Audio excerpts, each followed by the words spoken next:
और आइए अब शुरू करते हैं न्यूज पथ पर सफर और सबसे पहले आपको दिखाते हैं ऐसी तस्वीरें जिनका जिक्र सरे रहा है।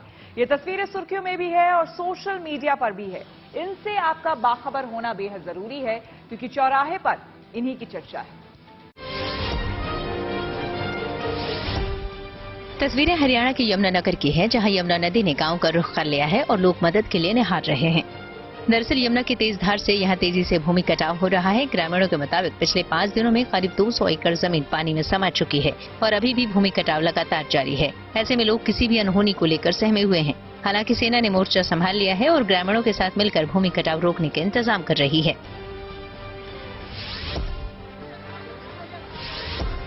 इन दिनों नदियां उफान पर हैं। ऋषिकेश में गंगा का जलस्तर भी बढ़ा हुआ है। ऐसे में वहां कांवड़ के लिए जल लेने गए कांवड़िया गंगा के बहाव की चपेट में आ गया। श्रद्धालु पंथी गंगा में बहने लगा। हालांकि वहां मौजूद जल पुलिस और एनडीआरएफ के जवानों ने कांवड़िया को डूबते देखा तो फुर्ती दिखाई और उसे बहती धार से बचा लाए। बाद में उसे उपचार के लिए पास के अस्पताल में पहुंचाया गया। घटना ऋषिकेश में युग निकेतन गंगा घाट की है और कांवड़िया जयपुर का बताया जा रहा है।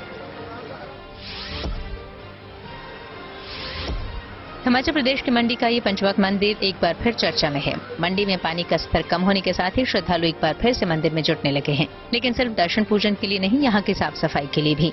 यहाँ आई बाढ़ के दौरान मंदिर के गर्भगृह में करीब 10 फीट तक सिल्ट जमा हो गई थी। नंदी की मूर्ति भी सिल्ट से करीब करीब ढक गई थी, लेकिन मूर्तियों से सिल्ट हटा दी गई है और इनकी पूजा भी शुरू हो गई है। लोग अपनी श्रद्धा से यहाँ आकर साफ सफाई करते हैं। हिमाचल में आयाफत में भी जिस तरह से ये मंदिर टिका रहा, उससे लोगों में इस मंदिर को लेकर आस्था और भी मजबूत हुई है। तस्वीरें मेवात के गांव कोटला की हैं, जहां 2 चरवाहे इन तेंदुओं के बच्चों को बिल्ली का बच्चा समझकर अनजाने में अपने घर ले आए ताकि जंगली कुत्ते इसे परेशान न करें। चरवाहों ने इसे घर लाकर इन्हें नहलाया, दूध पिलाया, लेकिन जब इस बात की खबर कुछ बुजुर्गों को लगी तो उन्होंने इन तेंदुओं की पहचान की और फौरन वन विभाग को बुलाकर तेंदुए के शावकों को सौंपा।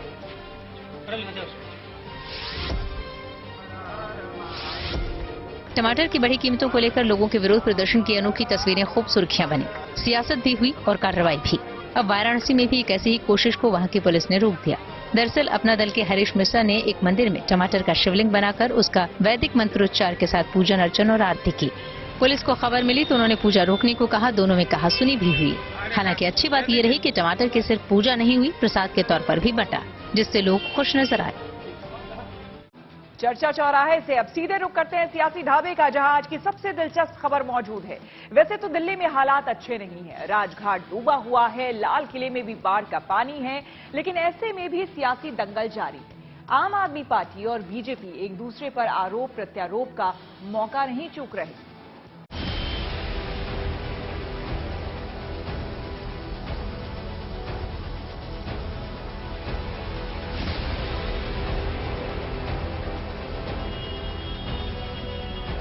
दिल्ली के इस आपदा में भी सियासत ने अवसर ढूंढ लिया है। जो पानी में फंसे हैं वो परेशान हैं, लेकिन सियासी पार्टियां पानी के किनारे खड़े होकर एक दूसरे पर गोल दाग रही है। उपराज्यपाल के साथ मुख्यमंत्री केजरीवाल और उनकी टीम पानी में डूबे इलाकों को देखने गई और वहां भी एक दूसरे पर वार शुरू हो गया।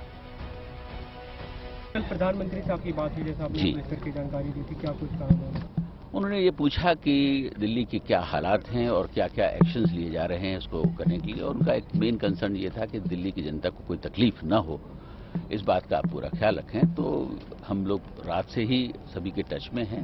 ये एक अनप्रेसिडेंटेड सिचुएशन है और इसको हम लोग हैंडल कर लेंगे। सर एक निवेदन है छोटा सा। सर रात को भी मैंने कई ऑफिसर से स्पेसिफिकली रिक्वेस्ट की कि एनडीआरएफ को बुलाइए, बट सर वो माने नहीं रात को। अब आई है एनडीआरएफ, थैंक यू है, मगर सर रात को आ जाती तो बेहतर हो जाता। ये समय नहीं है कि हम किसी के ऊपर ब्लेम करें या कुछ और टिप्पणी करें। इस वक्त हमें टीम वर्क करने की जरूरत है। ठीक बात है, ये समय सियासत का नहीं। दिल्ली में ऐसे मंजर की कल्पना किसी ने नहीं की होगी। बापू की समाधि राजघाट डूब गई है।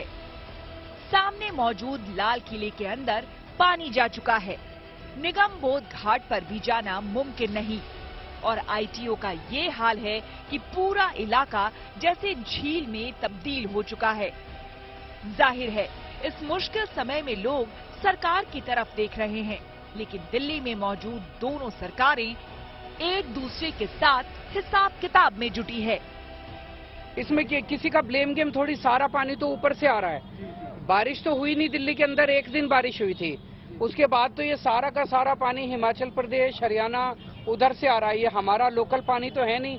दिल्ली के मुख्यमंत्री का व्यवहार आप देखिए, हरियाणा सरकार को ये काम करना है, गृह मंत्री जी आप ये करिए, हिमाचल से ये हो गया वो हो गया, पंजाब रास्ते में पड़ता है, बिना पंजाब के तो हिमाचल से पानी दिल्ली नहीं पहुंच रहा, उसको कुछ नहीं करना है। और दिल्ली की सरकार को तो बिल्कुल ही कुछ नहीं करना है। जो तकलीफ है वो तकलीफ इस बात की है कि आप दूसरों को आदेश निर्देश की बजाय कि खुद क्या कर रहे हैं वो तो बताइए। बीजेपी का आरोप है कि बाढ़ को लेकर दिल्ली सरकार की कोई तैयारी नहीं थी, लेकिन सच ये भी है कि दिल्ली की किसी भी सरकार ने कभी ये नहीं सोचा कि यमुना में अगर इस हद तक पानी बढ़ जाएगा तो क्या होगा। पानी को शहर में जाने से रोकने और लोगों को निकालने की रणनीति क्या होगी। त्रासदी देखिए, एक तरफ यमुना में जलस्तर घटने लगा है, लेकिन शहर में पानी बढ़ गया है, यानी समस्या मैनेजमेंट की है। लेकिन सवाल हरियाणा से छोड़े गए पानी पर उठाया जा रहा है। जो आज दिल्ली में पानी आ रहा है, ये दिल्ली में बरसात की वजह से नहीं आ रहा है। हम सबको पता है दिल्ली में पिछले 4 दिन से एक बूंद पानी नहीं बरसा है। जो आज सारा पानी दिल्ली में है, ये हरियाणा की हथनी कुंड बराज से बहते हुए यमुना में आया है। पानी जो एकदम वर्षा है वो अनएक्सपेक्टेड था, इसके लिए पूरा अनुमान भी इतने नहीं थे, लेकिन वर्षा अचानक तेज गति से हिमाचल यानी पहाड़ी राज्यों में भी खास करके पानी जो आया है उसका बहाव हमारी नदियों में बढ़ा एकदम। चाहे यमुना के अंदर जो 1 लाख क्यूसेक पहले दिन था, अगले दिन एकदम 3.5 लाख बल्कि 3,70,000 क्यूसेक हो गया। सरकारी स्तर पर लोगों की मदद की जा रही है। एनडीआरएफ की टीमें भी मोर्चे पर डटी हैं। कोशिश है कि जान माल का नुकसान न हो, लेकिन साथ ही अपनी जिम्मेदारी से पल्ला झाड़ने और दूसरे पर आरोप लगाने की कोशिश जारी है। हमें गाली दे रहे हैं, वो देते रहे गाली, गाली देने में क्या रखा है। इस टाइम तो ये है, ये तो ऐसी क्राइसिस है जिसमें इंसान को इंसान की मदद करनी चाहिए। एक दूसरे को गालियां देने से कोई फायदा नहीं है। पर मैं देख रहा हूँ सुबह से वो कल से बीजेपी वाले मेरे को गाली दे रहे हैं, दे लेंगे गाली, अपने को क्या। पाल जी हमेशा झूठ बोलते हैं, झूठ की ही खेती किए हैं, अभी भी कर रहे हैं, आगे भी करते रहेंगे यही। इससे ज्यादा उनकी सोच कहीं जाती ही नहीं है। हर साल बारिश में दिल्ली पानी पानी होती है।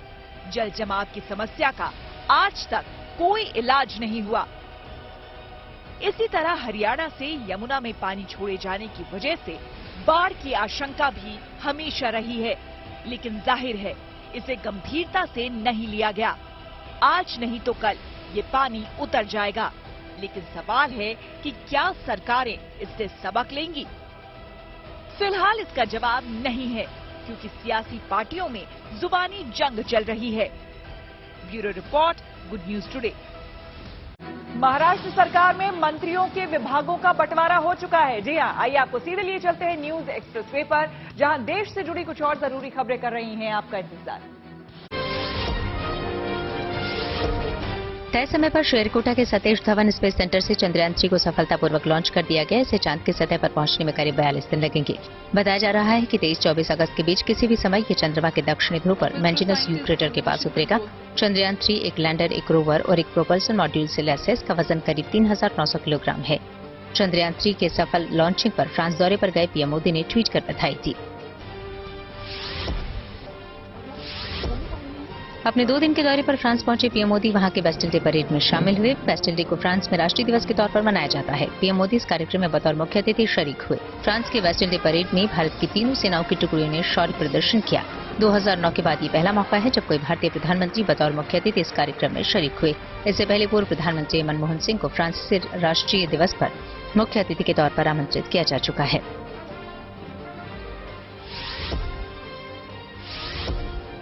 महाराष्ट्र में नए मंत्रियों के विभागों के बंटवारे पर अंतिम मुहर लग गई। एनसीपी के कोटे में 7 महत्वपूर्ण मंत्रालय आए हैं।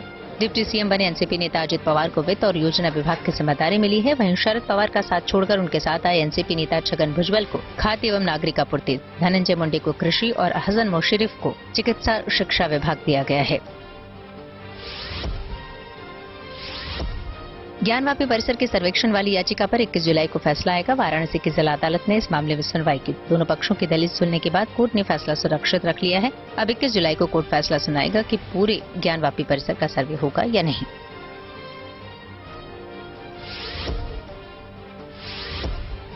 मौसम साफ होते ही केदारनाथ यात्रा एक बार फिर शुरू हो गई है। जगह जगह फंसे 4000 से ज्यादा यात्रियों को केदारनाथ दर्शन के लिए रवाना किया गया। केदारनाथ यात्रा एहतियातन रोक दी गई थी।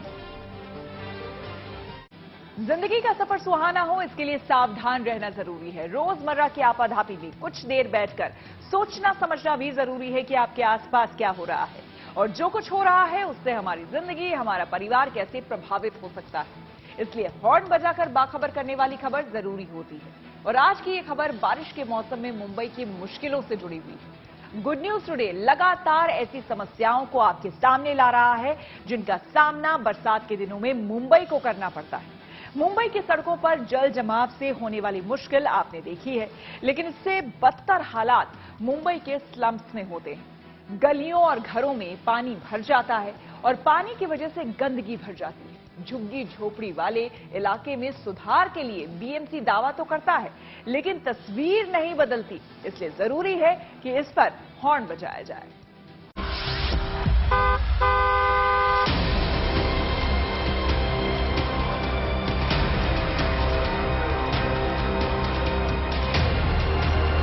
बारिश के मौसम में मुंबई का हाल क्या पूछना, इलाका खास हो या आम, सभी का एक ही हाल होता है। सड़कों पर जैसे दरिया होता है और ये मंजर तकरीबन हर साल होता है। सोचिए जब पॉश इलाकों की ऐसी स्थिति हो तो स्लम इलाकों की तस्वीर क्या होती होगी। बरसात के दिनों में मुंबई जिन समस्याओं का सामना करती है, एक एक करके हम उनकी पड़ताल कर रहे हैं। लेकिन शायद सबसे बड़ी चुनौती मुंबई में झुग्गी झोपड़ी में रहने वाले लोगों के सामने होती है। झुग्गी झोपड़ियों में रहने वालों की दिक्कत बहुत ज़्यादा होती है क्योंकि घनी आबादी होती है और छोटे छोटे घर होते हैं। एक लेन में तकरीबन 7-8 घर होते हैं जहां पर उनको छोटे से घर में गुजारा बसरा करना पड़ता है।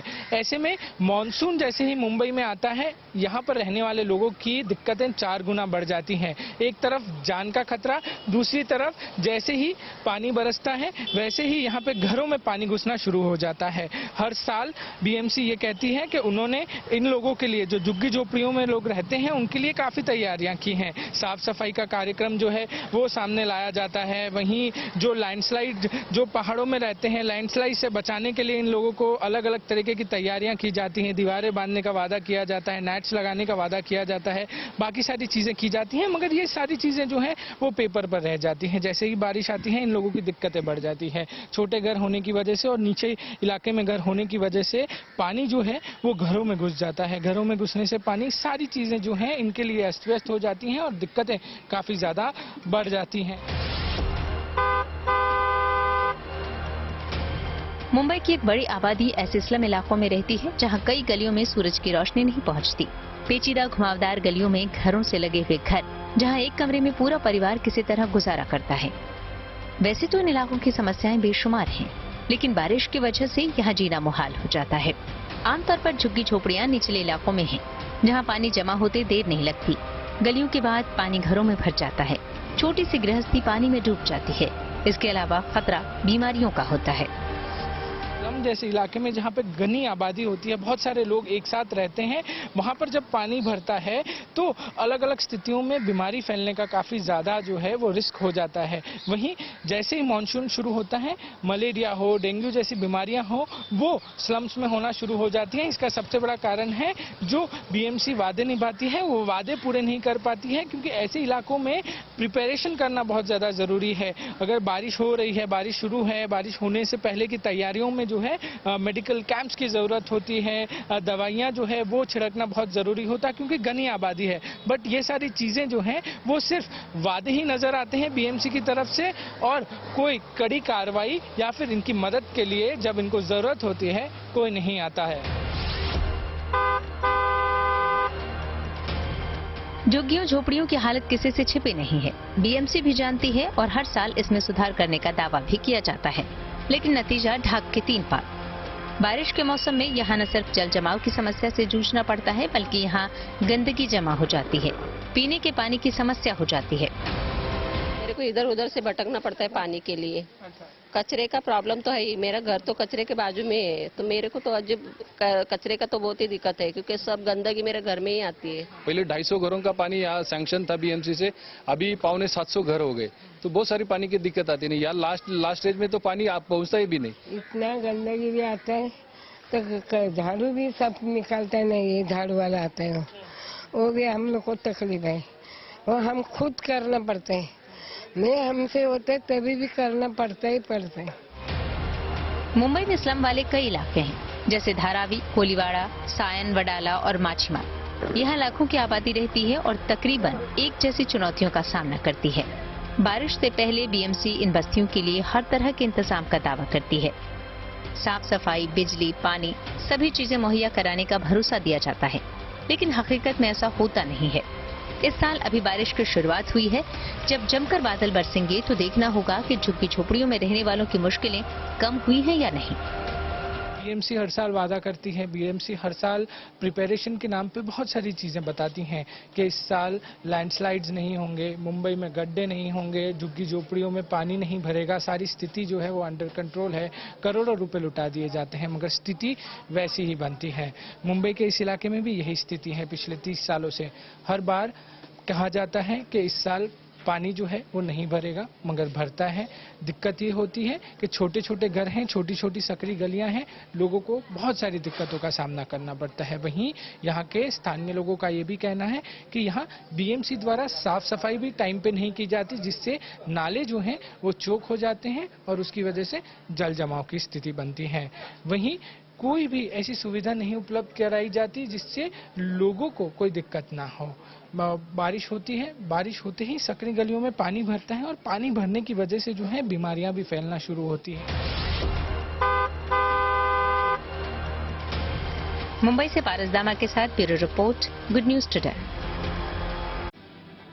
और न्यूज पर आगे है धन बाजार, जहां शेयर बाजार से लेकर कारोबार तक की सभी अहम खबरें होती हैं, जिसका सीधा रिश्ता आपकी आमदनी, आपकी जेब से होता है। तो तेज रफ्तार खबरों के बीच ये जरूरी खबरें छूट ना जाए, इसलिए आपको सीधे लिए चलते हैं धन बाजार। शेयर बाजार में उछाल देखने को मिली है। सेंसेक्स 502 अंक चढ़कर 66,060 पर बंद हुआ, तो वहीं निफ्टी में 150 अंकों की बढ़ोतरी दर्ज की गई और निफ्टी 19,564 पर बंद हुआ। इस दौरान बैंकिंग, मेटल और टेलीकॉम समेत कई सेक्टरों के शेयरों में बढ़त दर्ज की गई।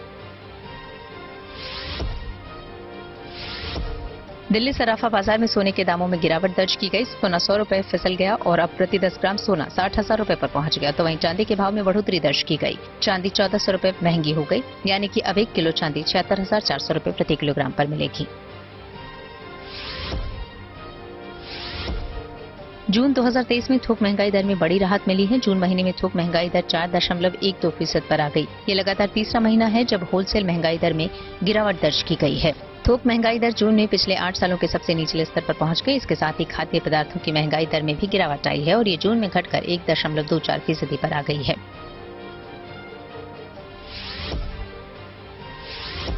कार कंपनी BMW ने अपनी नई SUV X5 लॉन्च कर दिया है। इस नई SUV में इंजन डीजल और पेट्रोल दोनों वेरिएंट में मिलेंगे, जिसकी कीमत 93 लाख रुपए से शुरू होकर 1 करोड़ 6 लाख रुपए तक है। कंपनी का दावा है कि SUV 5.5 सेकंड में 100 की स्पीड से दौड़ सकती है और इसकी टॉप स्पीड 243 किलोमीटर प्रति आवर है। स्पीड के साथ साथ BMW X5 के इंटीरियर में भी कई बदलाव किए गए हैं। और अब रुक करते हैं प्रगति मार्ग का, जहां ऐसी खबरें हैं जो कि देश की तरक्की, प्रगति और लोगों की काबिलियत दिखाती है। हालात बदलने की चाह हो तो मुश्किल कुछ भी नहीं होता। दिल्ली पुलिस में सब इंस्पेक्टर किरण सेठी इसकी जीती जागती मिसाल है।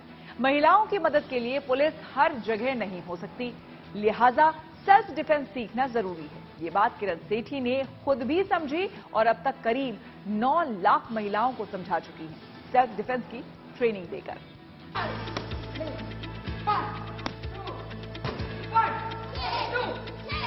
आपकी ताकत अगर किसी कमजोर को मजबूत बनाने के काम आए तो अच्छा लगता है। दिल्ली पुलिस में सब इंस्पेक्टर किरण सेठी लंबे वक्त से यही कर रही हैं।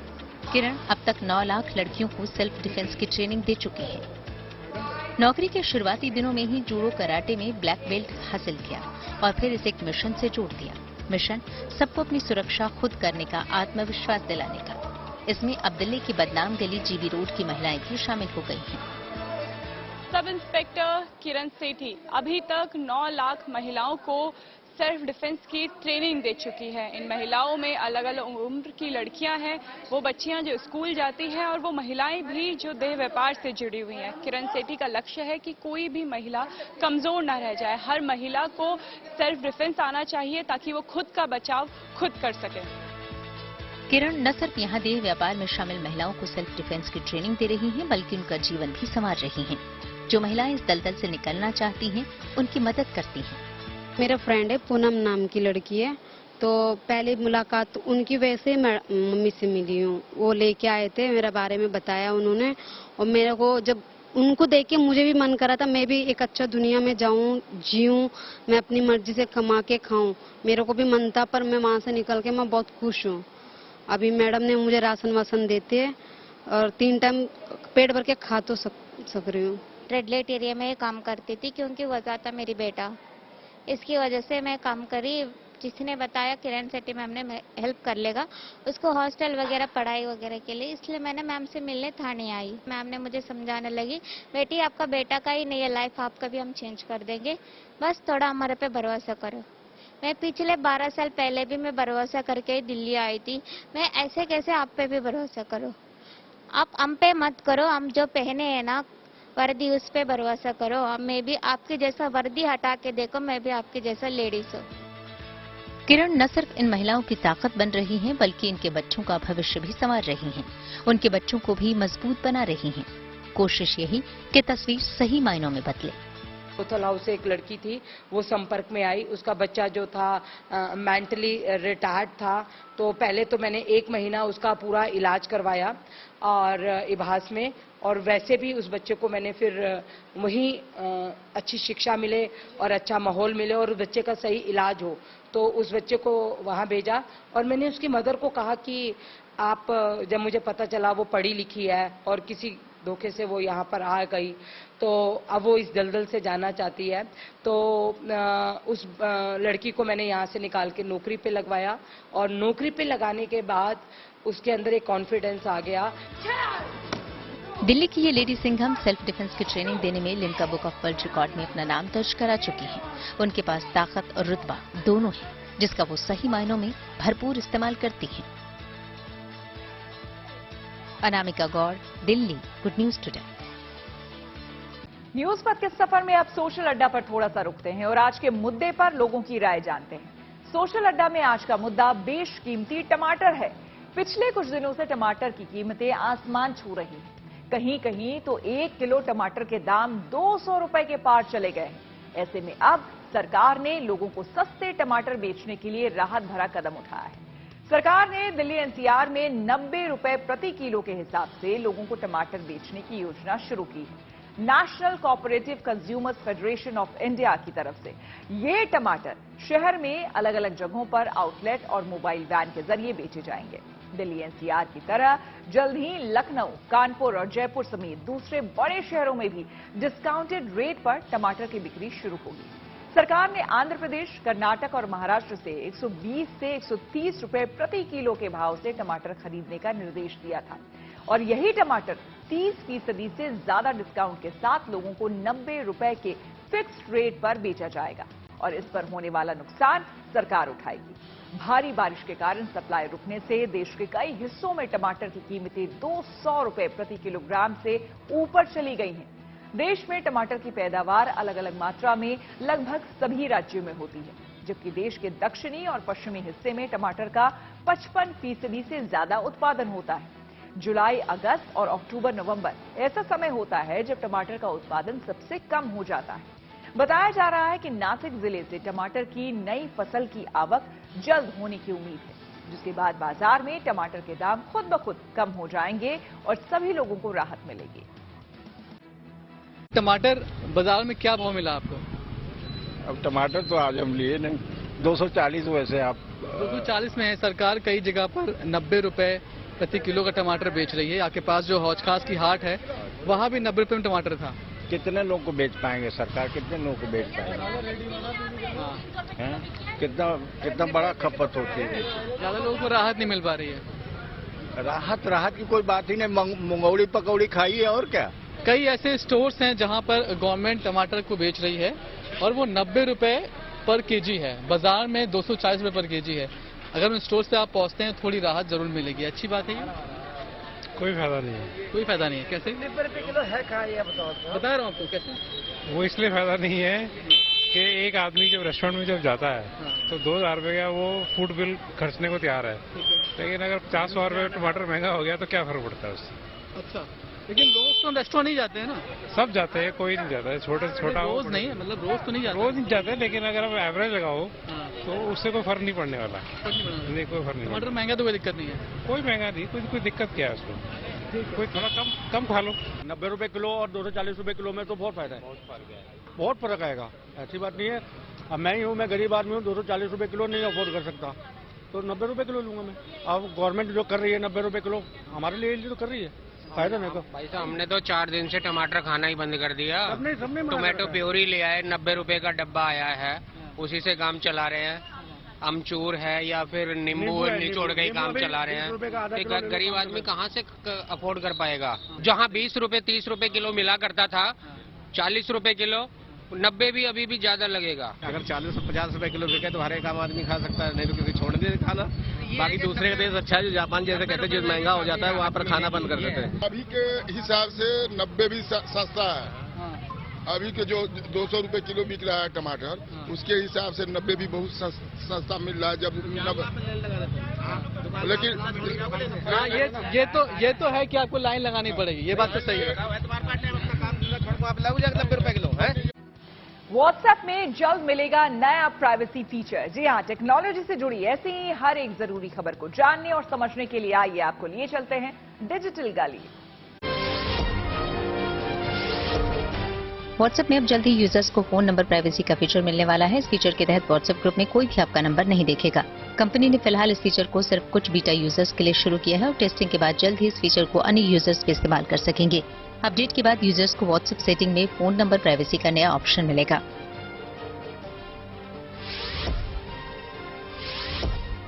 स्मार्टफोन कंपनी इन्फिनिक्स अगस्त में अपना नया 5G स्मार्टफोन लॉन्च करेगी। इन्फिनिक्स GT सीरीज को कंपनी ने हाल ही में लॉन्च हुए नथिंग स्मार्टफोन की तरह डिजाइन किया है, लेकिन स्मार्टफोन के बैक पैनल में LED लाइटिंग का फंक्शन होगा या नहीं, इस पर कंपनी की ओर से कोई जानकारी नहीं दी गई है। कंपनी का दावा है कि GT सीरीज को गेमिंग को ध्यान में रखते हुए डिजाइन किया गया है।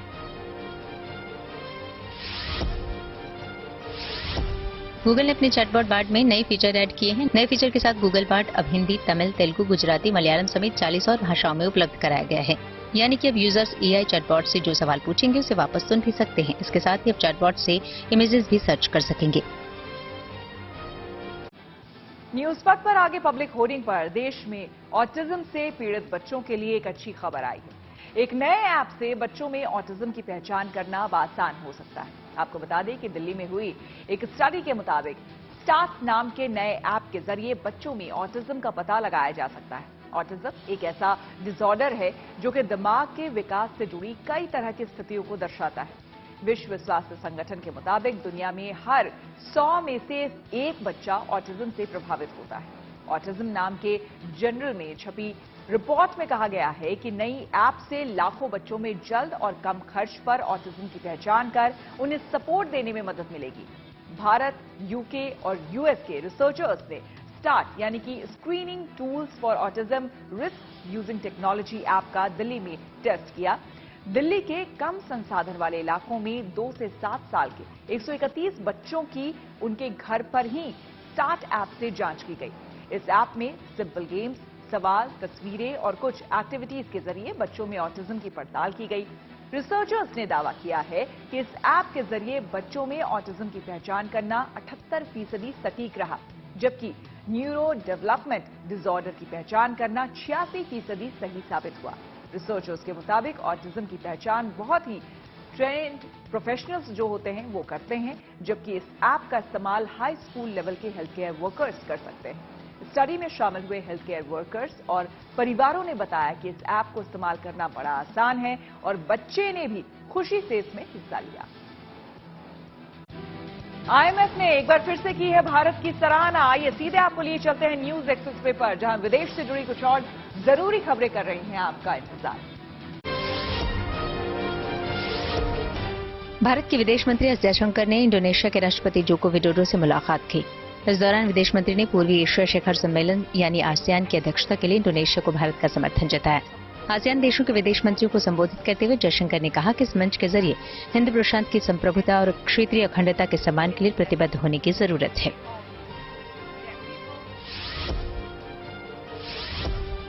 इंटरनेशनल मॉनेटरी फंड यानी IMF ने भारत में हो रहे G20 की तारीफ की। IMF ने कहा कि भारत की अध्यक्षता में G20 की प्राथमिकताओं पर काफी सक्रिय रुख है। साथ ही IMF ने कहा कि G20 का उद्देश्य आर्थिक मोर्चों पर सुधार करना है, जिसे भारत बखूबी निभा रहा है। इसके साथ ही IMF ने भारत के डिजाइन किए G20 के लोगो एक पृथ्वी एक परिवार की भी सराहना की। केंद्रीय मंत्री जी किशन रेड्डी इन दिनों अमेरिका दौरे पर हैं। इस दौरान उन्होंने न्यूयॉर्क में वाणिज्य दूतावास में भारतीय अमेरिकी समुदाय के लोगों से मुलाकात की और उन्हें भारत में पर्यटन क्षेत्रों में निवेश करने के लिए आमंत्रित किया। बता दें कि केंद्रीय मंत्री जी किशन रेड्डी संयुक्त राष्ट्र मुख्यालय में चल रही उच्च स्तरीय राजनीतिक बैठक में हिस्सा लेने के लिए अमेरिका पहुंचे हैं। अमेरिका में डॉक्टर की बिना पर्ची की महिलाएं गर्भ निरोधक दवा खरीद सकती हैं। अमेरिका के फूड एंड ड्रग एडमिनिस्ट्रेशन विभाग ने इसके लिए मंजूरी दे दी है। अमेरिकी सरकार के इस फैसले से उन महिलाओं युवा लड़कियों को सुविधा हो जाएगी जिन्हें डॉक्टर के पास जाकर प्रिस्क्रिप्शन लेने में परेशानी होती थी और अब इस दवा को किसी भी अन्य दवाई की तरह आसानी से खरीदा जा सकता है। रूस के राष्ट्रपति व्लादिमीर पुतिन ने एक बार फिर से नाटो देशों को चेतावनी दी है। पुतिन ने कहा है कि रूसी सेना के लिए यूक्रेन में विदेशी टैंकों को तबाह करना पहली प्राथमिकता है। साथ ही उन्होंने कहा कि पश्चिमी देशों की ओर से यूक्रेन को दिए गए हथियार युद्ध के परिणाम में बदलाव नहीं ला पाएंगे। बता दें कि अमेरिका ने अब्राम, जर्मनी ने लेपर्ड और ब्रिटेन ने भी अपना टैंक यूक्रेन को दिया है। इमर्जिंग एशिया कप में इंडिया ए का कमाल। जी हाँ, खेल जगत से जुड़ी कुछ और खबरों को जानने के लिए आइए आपको लिए चलते हैं सीधे खेल चक्कर। श्रीलंका में खेले जा रहे इमर्जिंग एशिया कप 2023 में भारत ने जीत से आगाज किया। कोलंबो में खेले गए अपने पहले मुकाबले में इंडिया ए ने UAE को 8 विकेट से हरा दिया। पहले बल्लेबाजी करते हुए UAE की टीम 50 ओवर में 9 विकेट खोकर 175 रन ही बना पाई। लक्ष्य का पीछा करने उतरी भारतीय टीम ने 26.3 ओवर में ही 2 विकेट खोकर लक्ष्य हासिल कर लिया। भारतीय कप्तान यश ढुल ने शतकीय पारी खेली तो तेज गेंदबाज हर्षित राणा ने 4 विकेट झटके।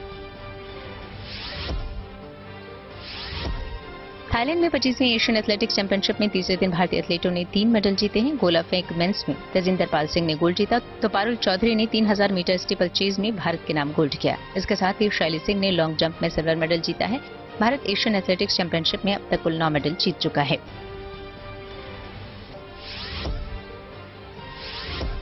अमेरिकी ओपन सुपर 300 बैडमिंटन चैंपियनशिप लक्ष्य सेन मेंस सिंगल्स के क्वार्टर फाइनल में पहुंच गए हैं। लक्ष्य क्वार्टर फाइनल में शंकर मुथुसामी से भिड़ेंगे। वहीं पीवी सिंधु ने भी US ओपन के क्वार्टर फाइनल में अपनी जगह बना ली है। पीवी सिंधु क्वार्टर फाइनल में चीन की गाओ फांगजिए से भिड़ेंगी।